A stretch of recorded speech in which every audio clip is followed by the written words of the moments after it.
ma la socotaa dad badan haddii ay awood u leeyihiin inay kaa qaataan nimcooyinka uu alla ku siiyey ama ha noqoto quruxdaada ama ha noqoto balaaqadaada iyo codkarnimadaada ama ha noqoto bulshada meesha aad ka joogto ama ha noqoto ilmaha quruxda badan ee alla ku siiyey ama nin haddaad tahayna xaaska alla ku siiyey naag haddaad tahayna ama gabar aad tahayna ninka waa alla ku siiyey dad badan inay god u geli lahaayeen inay kaa qaadaan inta aad adigu ku mashquulsan tahay waxaadan hayn laguguna talagelin dib u fiiri oo jaleec noloshaada meesha aad ku jirto iyo meesha aad joogto iyo qanaacada iyo quruxda alla uu ku siiyey kuna qanacsanow habina ku ahaw kuna faraxsanow oo farxadiysan kaa qaadin wax aan alla kugu talagelin aadan si adduunkan aadan ka helin ha ku dhumin waqtigaaga farxadaada iyo qalbigaaga iyo caqligaagana qayb ha ka sii midda kale ma la socotaa xanuunada dadka bini'aadmiga ku dhacay inay laba u qaybsamaan xanuun uu yahay xanuun dhaawac jirka ah ee jismiga ah ee qofka dhaawac soo gaaray la dhayi karo la toli karo la daweyn karo uu yahay xanuunna uu yahay xanuun qalbiga ku dhaca ee shucuurta ku dhaca ee damiirka ku dhaca ee dareenka qofka iyo caadifadiisa ku dhacda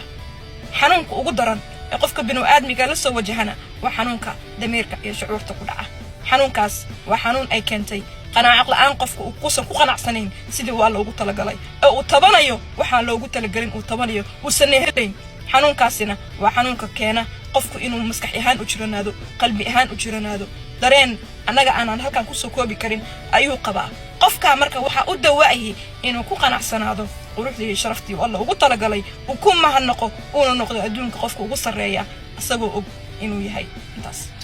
walaalayaal farxadda iyo quruxda qofka bini'aadmiga uu ku noolaanayo runtii waa mid uu asagu samaysan karo sababtoo ah ilaah waa uu ku sheegay waxa adigu farxadda ay kugu jirto ee danta ay kugu jirto waana inaad ogaataa adduunkani inuu yahay dhalanteed sababtoo ah adigu ka soo qaad maalin aad u kulul ayaad magaalada aaday oon baa ku qabtay dadka baadiyaha ayaa garanaya waxa jira waxa la yiraahdaa dabagaalama dhalanteed waa werwed aan la gaarin oo 12 maanta dad u socoto aadan gaarin dunidu waa intaas gaari meeshid waxa aan lagu qorin gaari meeshid waxa lagu talagalin sa waxa aad ogaataa waxa aad haysato inuu yahay waxa aad gaadhay adduunkana guushu waa wax qofka bini'aadmiga uu u dadaalay guul kastoo la gaarana waxa ka horeeya guulal darro badan la gaaray ayaa ka horeeya guushaad gaadhaba guul darro badan ayaa kaaga horeysa marka waa inaad ogaataa aad ku qanacdaa tilaabadaad qaadad ku guuleysataba